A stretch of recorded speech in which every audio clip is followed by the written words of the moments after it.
Yan, so guys, ako nga si Mark J. Santos at ito na nga ang kwento. So guys, meron nga akong binili.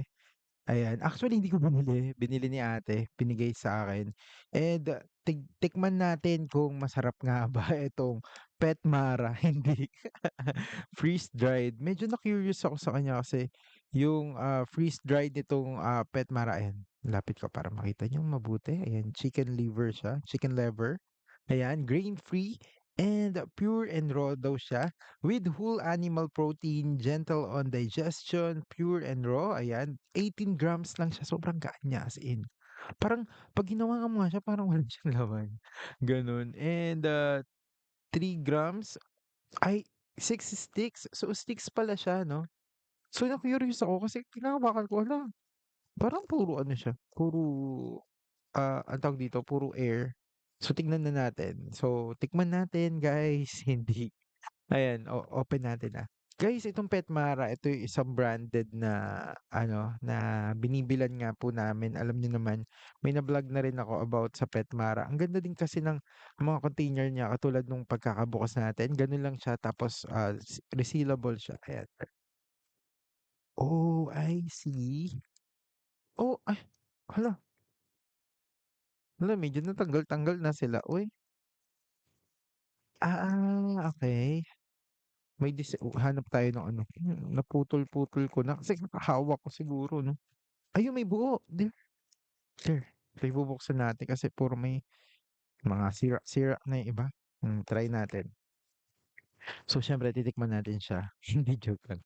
Hindi natin siya titikman. So dati sabi dito, Petmara is more than just a pet, nutrition brand. It is a family pet, blah, blah, blah, blah, blah. Hindi pala 'to para sa ano, about sa Petmara lang 'to. Sabi dito, Petmara's freeze-dried offer grain-free, pure raw nutrition with whole animal protein and gentle on digestion for the ultimate in healthy natural pet treats. So, pang treats siya sa mga pets natin. Ayan, grain-free siya.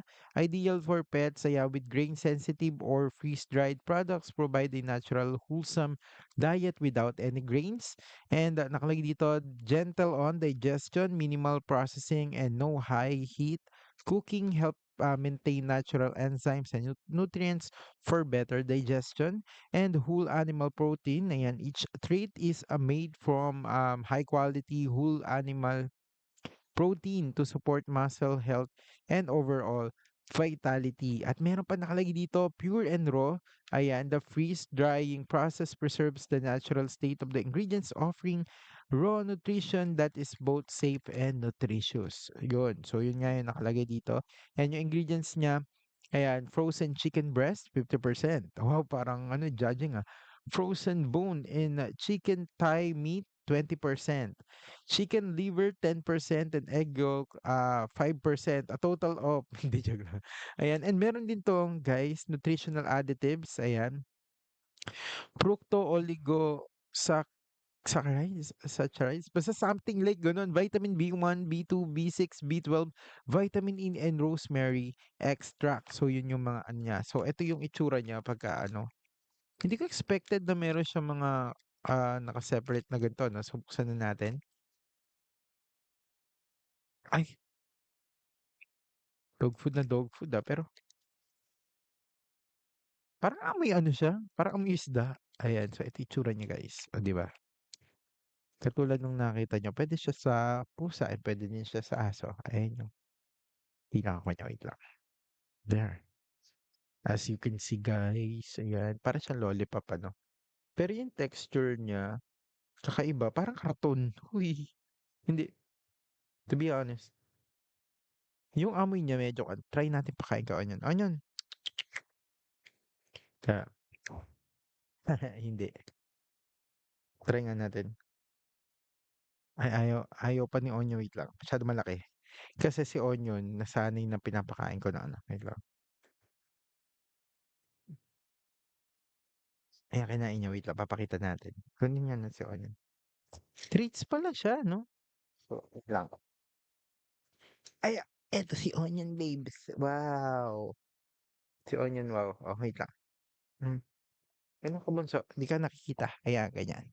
Oh, ayan, wah, wah, hala, Hala, oh, 'di ba gusto niya yung treats. Ayan. Uy, guys, hindi 'to ano, hindi 'to ini-sponsoran. Ayan, Petmara baka naman, para lang sa alaga ko kay Onion Babes. Ayan, para meron siyang mga pagkain na ganito.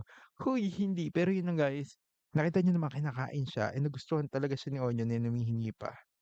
Ayan, oh. Ayan, kain pa more. Oh, 'di ba nakita niyong ngumunguya-nguya siya kahit hindi niyo nakikita. Oo, tingnan niyo. Kahit konti na lang.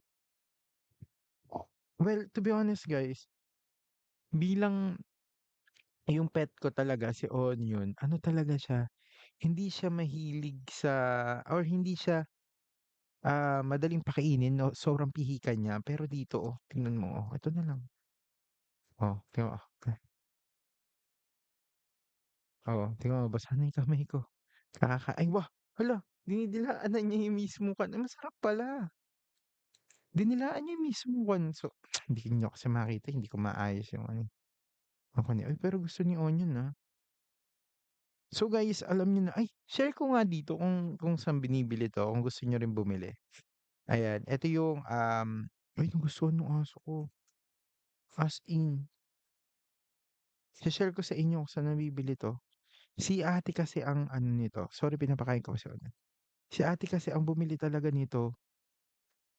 Grabe, gustong-gusto niya. Hala, alam mo kakakain lang nito. Next time papakita ko sa inyo kinakain niya mismo. Pero sa ngayon yun muna, na-curious kasi ako sobrang gaan niya. Pero yun, ayan, tapos na kumain. So ito ngayon guys, ayan, freeze-dried, ayan, chicken liver ni, Pet Mara. Hala, na-hatching pa siya. Ayan, ni Pet Mara. Sobrang gusto ng aso ko, pihikan niya kumain pero grabe ang Pet Mara. Sana all ano, sana dumami pa yung mga ganito niyo, pero sana mas marami 'to next time. Ayan, yung I mean hindi lang siya 6 sticks, ayan, sana dumami siya and magkaroon siya ng mga parang kahit mga pellet type na itsura, okey lang 'yan kahit hindi gano'n yung itsura basta ayan, gustong-gusto ng aso ko, 'yun lang, pet ano, ng pet fur baby ko. Ayan, napaghalo ko si pet saka fur baby, basta 'yun.